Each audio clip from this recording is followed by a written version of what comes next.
It's your Locked On Flyers podcast for Tuesday, March 14th, your daily dose of Flyers news, analysis, and high quality content that is pretty stoked about the Phantoms right now, Russ. The Phantoms, I'm just reading about Aaron Rodgers, but I guess I'll get around to the Phantoms. All right. Well, you better, because that's what we're talking about on today's show, All right. along with some more thoughts about the Flyers' future and management, and a preview of our game tonight against the Vegas Golden Knights. You're Locked On Flyers, your daily podcast on the Philadelphia Flyers. Part of the Locked On Podcast Network, your team every day.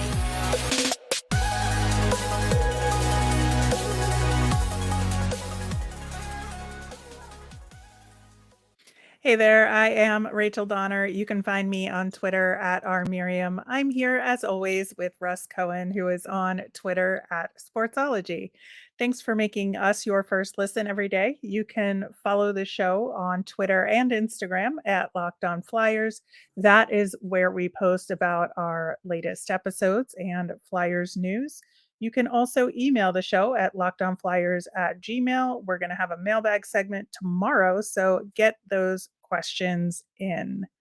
Locked On Flyers is free and available wherever you listen to podcasts, Spotify, Apple, and we're over on YouTube. You'll get all of our episodes here on the Locked On Podcast Network.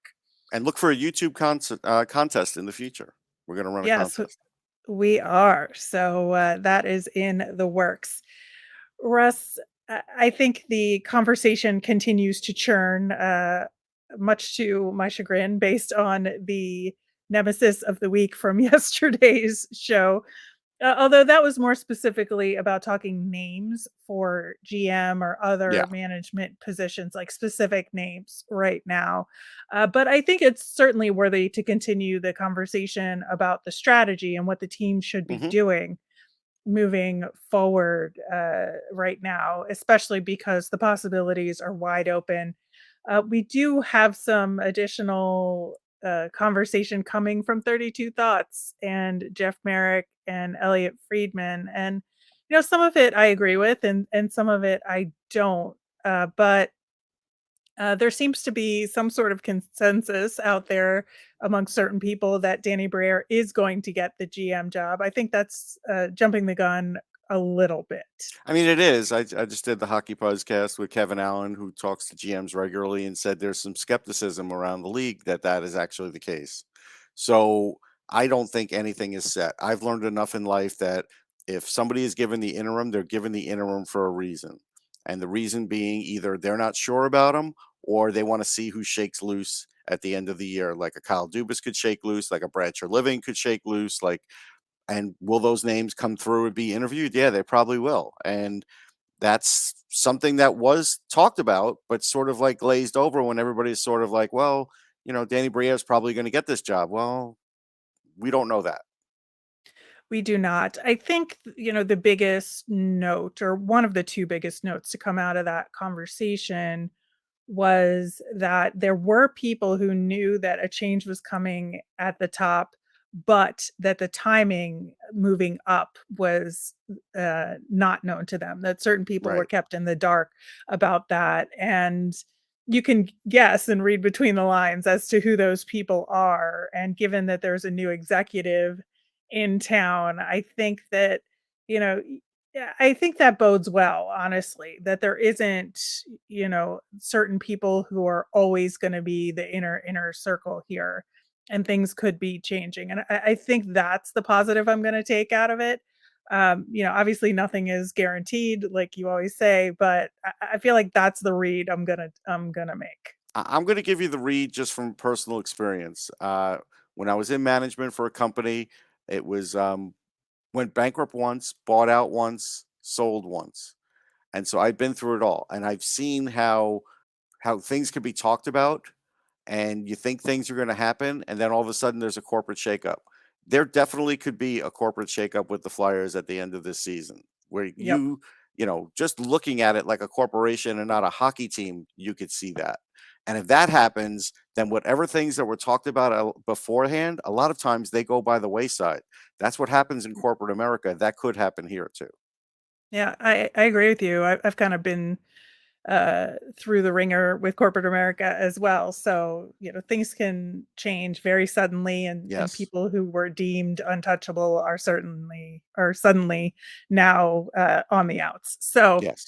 I get that for sure. I do also want to talk about what John Tortorella had to say at practice yesterday, just because there were a couple updates, but also he talked specifically about the AHL and player Hmm. development, just related to our Phantoms Tuesday that we're going to have on this show. And first off, Wade Allison is still day to day as of recording. Brendan Lemieux was at practice, but we don't exactly know what's going on with them yet. No, I mean, look, I saw the quotes, and Torts is trumpeting Cam York, and that's fine. Um, I'm still going to tell you, for the 2 years with Lehigh, if Cam York is the one lone thing that comes out at the end of this year, like he's a guaranteed flyer next year, it's not enough. I'm sorry. This has No, nothing to do with Ian LePerrier. I would tell you this: if I were the coach, I would tell you I have failed to some degree because it's not enough. I don't think that's what he was saying, though. I think he was using Cam York as an example of something that has gone well this year. And he also mentioned that the call ups in general were prepared for the call up and did well. Now we know what's been Yeah, that's happening with just Ollie Lixell, but I think he means it in terms of Tyson Forster and Elliot Denoye, that even if they wouldn't stick this year because of the circumstances and everything, that he feels like they were prepared to join the Flyers when they did and slot in. And I think that's important too. I think that's a little bit of window dressing. I think it's easy to say that they're prepared. Is John prepared to play them on a regular basis? We've seen what's happened. Like Ollie Lixo wasn't unprepared. He didn't even mention his name as an example. So I don't believe him. Sorry. Well, I believe there's a certain truth to it, in Or maybe there's terms a little of truth. Sure, there's a little truth in yeah. everything. I'll give you that. Well, and the other part that he talked about, which I thought was important, which is an observation that we have made on this show many times, is that there are certain guys who can play better at the NHL level than they do Hmm. at the AHL level, whether it's because of their personal style of play or the difference in style of play between the leagues. That some guys aren't puck chasers and they're not going to get into scraps. And so they are more likely to be successful at the NHL level because their positioning is better, and their hockey IQ is better, and their brain works as fast as the NHL, right?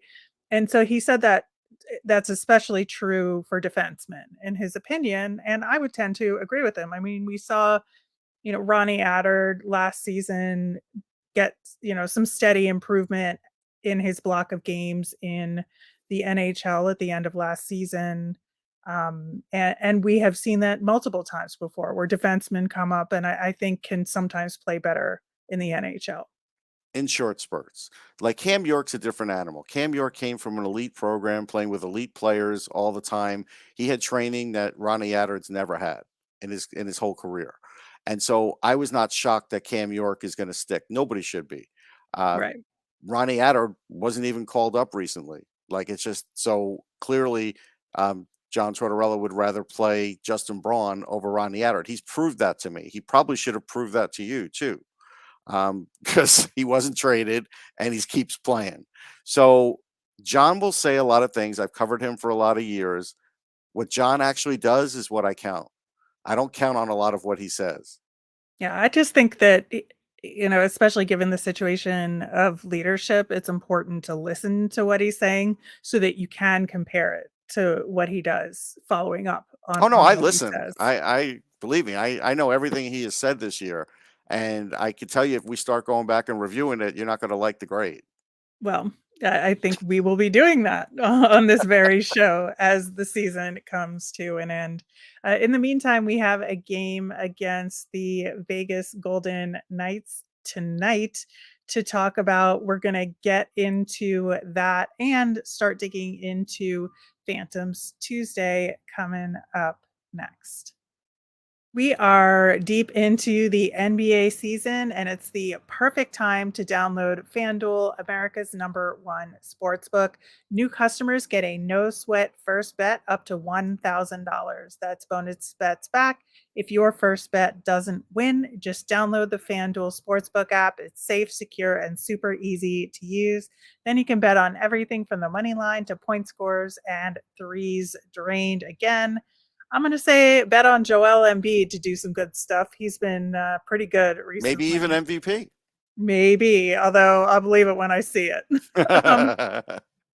Plus, FanDuel even lets you combine your bets for a chance at a bigger payout with a same game parlay. So don't miss the chance to get your no sweat first bet up to $1,000 in bonus bets when you go to fanduel.com/lockedon. That's fanduel.com/lockedon to learn more. Make of every moment more with FanDuel, official sports betting partner of the NBA. All right, Russ. So tonight, the Flyers are facing a very tough Vegas Golden Knights team.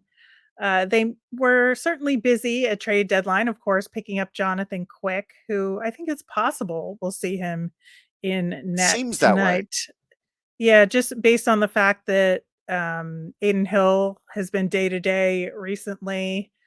So they had to call up a goaltender, and so Yuri it just Patera. seemed, I've seen him yeah, play at the minor league level. He's a pretty good goalie. Like if Flyers yeah. play against him, it's not a pushover. I do think Quick will be in there.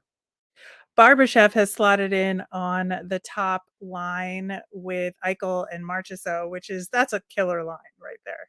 That's a good line. There's speed, there's physicality. Uh, they're a line that can get behind your defense. They're a line that can beat you in the corners. They can beat you to the puck. Exactly. And Vegas is leading the Pacific Division now. They took over. They've won 3 games in a row, including shutting out Carolina 4-0, which is that is nothing to sneeze at with No. a team like Carolina, as we know, having faced them recently, and we're going to see them again soon. So that is a pretty big accomplishment. They won in overtime versus Tampa before that. And as we know, they just have so many offensive weapons and just smart hockey players on that team that can use their size and their physicality really well. I think as much as we say the East is much stronger this year than the West, I think of the Western teams, Vegas is, one of the biggest threats in the Oh yeah, no playoffs. question. I mean, Jack Eichel's a threat. Phil Kessel's still a little bit of a threat. I'll tell you, Riley Smith is a big threat because he's a guy that can score shorthanded goals. He's a guy that has great speed. He definitely gives the Flyers problems. They have big guys on defense: Nicholas Haig, Alex Pietrangelo. These are big guys. Mhm. I like White Cloud too. I've liked him for a while. So this is going to be a fast, tough game. So like this is a game where the Flyers can't go 11-7. They go to 11-7, they're going to get beat bad here. This is a game to put Kiefer Bellows in because he's big and fast. There's a lot of big and fast guys in this game, and this is one where since DeAngelo will be back, sit Right. Justin Braun. This is one where you have to sit Justin Braun because of the speed factor. Right. He is just too slow to keep up with Yes. those guys. And, I really think that you got to give Kiefer Bellows the chance here. And it Yeah. just makes sense. Again, with Tanner Lazinski back and all of that, you need to give him a line mate that is like worth something, Yes. honestly. Yes. So that is what I would do, but we'll see how the lines shake out tonight. We'll be back tomorrow to talk about that one. I want to shift into Phantoms Tuesday. It was a really interesting but phenomenal week for the Phantoms. As we know, they didn't have Tyson Forster or Elliot Denoye in their lineups on Friday and Saturday because of their call up. They did slot back in on Sunday when they were sent back down. They did get Cal O'Reilly back in the lineup, the team captain. He came back over the weekend, but he hadn't played since mid-February. Jordy Bellerive was back. New signee Wills Molek has not been in the lineup yet, so we'll see Which what's is going kinda on. weird. You would think that would have been his opportunity to get in. Yeah, I'm not sure what's going on there, but, Like, he's coming hopefully. in hot from college, right? You don't Mhm. yeah, I even if you miss a game or so, you practice, you would think he would have gotten in a game. Yeah, I'm not sure what's going on, but hopefully he'll be in next week. Anisimov got a little banged up, so he was out of the lineup on Sunday. But all that being said, 3 wins. They now have 5 wins in a row, and Saturday was the 1,000th win in Phantoms franchise Yeah, that's a big history, deal, that's great. which is pretty cool. And I would say Saturday, in particular was a rough one. Just it got there were some fisticuffs thrown. There was a game misconduct for somebody on Belleville in that one, and it was their first overtime home win of the season for the Phantoms, which seems hard to believe, but they've been only winning on in overtime on the road for this year. Yeah, I was watching that one. That's where Cooper Marody had a hat trick, and Yep. I'm still a fan. I mean, back in the day in his draft year, I had him as a draft sleeper, and he did get drafted by the Flyers, and he's kicked around a bit. Went to Edmonton for a little while. I still like him. I think he could play a little Yeah. bit. Maybe he may not be fast enough for the NHL anymore, but he's definitely a good AHL player. He really is, and, on the backs of that hat trick, and we'll talk a little bit more about him in a sec, the Phantoms are currently in 5th place. They're tied with Springfield, who has a game in hand on the Phantoms, though. Springfield themselves are on a 3-game win streak, and currently they would face each other on the playoffs, which I think would be absolutely nuts in the best way possible. I think it's a good matchup based on how the season head-to-head has gone so far. And we're starting to get some playoff clinching around the league. The Marlies are going to be the first in the East to Yeah. clinch a playoff spot. I think they're just 4 points out. Calgary Wranglers already did out west. They're the first team in the AHL overall to do so. With this playoff run for the Phantoms, talking Cooper Marody, he absolutely took over. And with, those call ups, there was some empty space in the lineup and needs to be met from an offensive Yep. perspective. And, the vets absolutely stepped up. So Cooper Marody gets that Hattie on Saturday. None of those 3 goals was an empty netter, by the way, which he did score empty netters on Friday and Sunday, but he was AHL Player of the Week, 6 goals and 3 assists in 3 games. Like, that's a hell of a weekend. Yeah, really good, really good. And I do want to also caution people like who think because there's people out there now, Rachel, I know you know this, that think that Sam Urson is now better than Carter Hart. Slow your roll on that. I mean, Sam Urson's not even No. dominating, the AHL yet. So, there's things, and I get it. You might say he doesn't have as good a defense, but he has a pretty good defense for down there. He does. And there's still work to be done with Sam Urson, maybe years of work. So I do want to caution people on that. Yeah, I do wanna talk about some of the other veterans, though, that did Mhm. or AHL players that did step up, to kind of fill in the gap when some of the more potent offensive players weren't there. Adam Brooks, in particular, 6 assists for the weekend, was a real good playmaker on the team. Garrett Wilson, a goal and 3 assists for the weekend. He is one of those guys that causes trouble every single time Oh, he yeah. steps out on the ice, but he's also producing right now, which I Yeah, think, he is. it's good. He's like I would say given the last name, he's like a much less skilled Tom Wilson is Yeah. Garrett. I wanna So just say this, and I feel this is legit. Next year, and again, this is presuming Adam Brooks would wanna come back, he should have a chance to make the big team. I mean, he's only 26. He has played in the NHL. He has looked decent at times in the NHL, but he's never really had a chance. It didn't work out for him in Winnipeg, but he certainly looked good with the Leafs. It's not that long ago. I hope they don't discard him. I mean, you do need players to kind of fill in roles with the Flyers, and he could be one of them. yeah, I don't think that's out of the realm of possibility. He has been playing steadily most of the season, but recently has picked it up a little bit, and he could show up to camp and make an impression. I think that is going to be the huge factor. Is like, can he carry some of the success he's had Yeah, this season into camp next year and stand out in a way that maybe he hasn't before? because he But has speed. Like, there's some good mhm. things about him. Absolutely. But I think as the Phantoms, pursue this playoff run, um, getting the experience for the key prospects is the most important part of it. That's what John Tortorella has been saying, and Danny Briere mentioned it as well. You got to have guys around them to support it. And Yeah. so that's why it's important for us to highlight some of these guys. And Yeah, and we've Brooks has seen, played in a couple of NHL playoff games, just as an yeah, example. yeah, and we've seen guys like Hayden Hodgson who struggled this year, to be fair, but Hayden Hodgson and Max Wellman, who are not permanent NHLers, but have stepped up in call-up situations as needed, and sometimes provided some spark and some offense there. And so you always have to be on the lookout for guys like this on your AHL team, and sort of that's the big reason why we track them on our show. But there's still a lot more to talk about with the Phantoms. We got to do a special teams check in because that's something that we've been focusing on a lot, and talk more about some of the key prospects. And we will do that coming up next. Today's episode is sponsored by Athletic Greens. I started using Athletic Greens because I wanted better gut health, more energy, optimized immune system, and hated taking pills and vitamins. And I wanted a supplement that actually tastes great.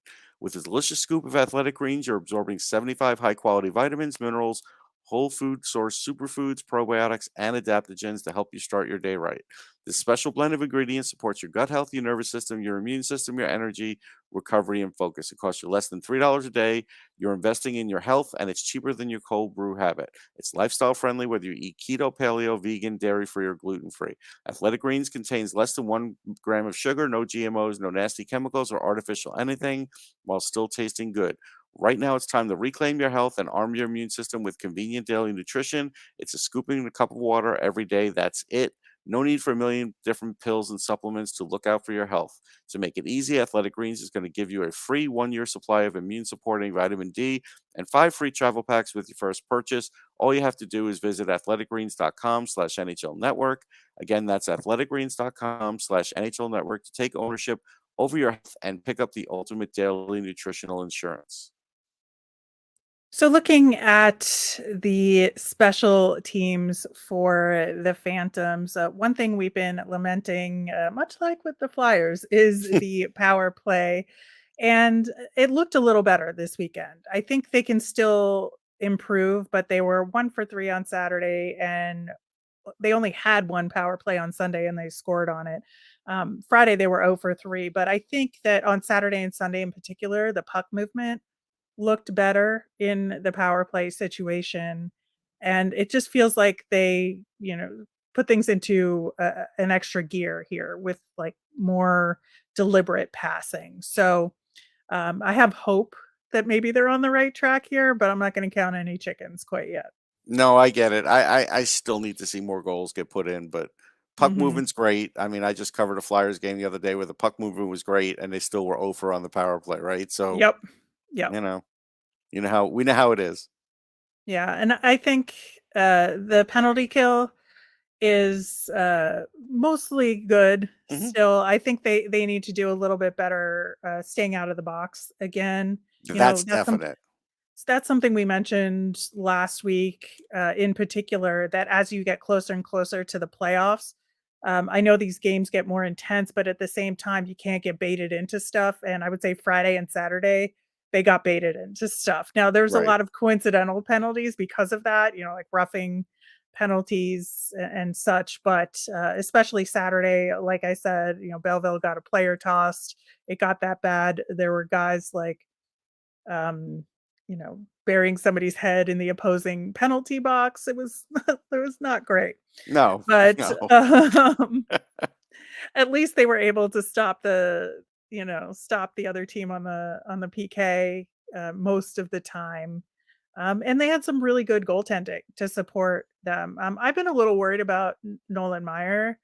recently, but his game on Sunday was really, really good. 27 saves on 29 shots, but some of those saves were absolutely incredible. And so especially with him not getting the majority of the starts, where he has to come in having not played for a whole week. He plays like once a week max. Um, I think that is a difficult situation for an AHL goaltender to be in, and so I was really pleased to see his performance on Sunday. Yeah, and he's still only 22. Like, he's young in the goalie game. Um, and if you believe reports, Rach, I mean, he could be the number one goalie in Lehigh next year if Carter Hart gets traded and Sandstrom and Urson are the goalies in Philly. Just saying. Yeah. I mean, could happen.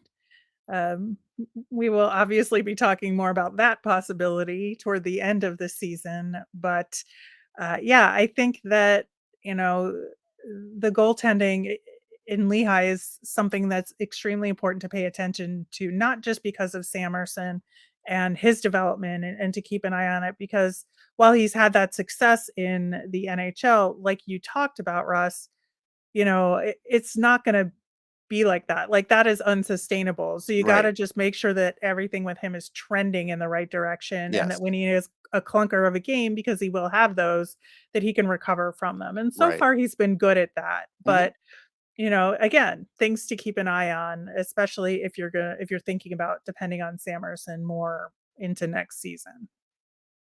So looking ahead to this weekend's matchups, I think it's really interesting because the Phantoms have two games against Hershey, who are ahead of them in the division. And then they play Wilkes-Barre Scranton again on Sunday, because it wouldn't be a weekend without a game against Wilkes-Barre Scranton. Right. But the thing that's Seems like interesting, every weekend. it does. But having 2 games against Hershey is really tough when you're trying to continue this win streak, and you're trying to continue keeping your position in the playoff race. And And can we just talk about how hard it is to focus in a town that smells like chocolate? Like, it just does. The minute you drive into town, it does. I'm not a chocolate person, so I That doesn't pretty even much excite ignore you. it. Even the smell of it doesn't, you don't care? No, don't like Wow. it. Anyway, Sad. so I mentioned Springfield that they're tied with, right? And they're neck Mhm. and neck. Well, Springfield has 2 games this weekend against Providence, the other team above them in the standings. So both of those teams who are currently tied have a really rough, difficult weekend Mhm. ahead of them. So it's not, a given that they're going to lose ground here, but they really, that just accentuates how important these games Yeah, are you against stay on your Hershey. track, you keep winning, and then something Mhm. good could happen. Exactly. So that's why we're keeping an eye on all of this. But yeah, should be an interesting week ahead. Of course, our Flyers fun thing for the week is the Cooper Marody hat trick. Link to a video of the game highlights there. And they're all like really good, scrappy goals, like really good vision on getting rebounds and second opportunities. And I think that's, a kind of thing that's a role model that he can um, show to some of the other guys on the team, and especially the prospects, that you got to keep at it, right? That you don't just give up on any place. Yeah, I mean, look, he could have given up on his career, he didn't, and he's probably happy that he didn't because, maybe he'll get a second chance in the NHL. You never know. Yeah. All right, that will do it for today's show. We will be back again tomorrow with a recap of the game against the Vegas Golden Knights. Like I said, we're going to have a mailbag segment, so get those questions in. You can tweet us at Locked On Flyers. You can email us at lockedonflyers@gmail, or you can comment over on YouTube. I'm Rachel. I'm on Twitter at rmiriam. That's RMIRIAM. I'm Russ at Sportsology, SPORTSOLOGY. Thanks for making Locked On Flyers your first listen today. Now make your second listen game to game NHL. It's every moment, every top performance, every result. Locked On Game to Game covers every game from across the NHL with local analysis that only Locked On can deliver. It's on the Locked On NHL feed wherever you get your podcasts. Have a great day, everyone.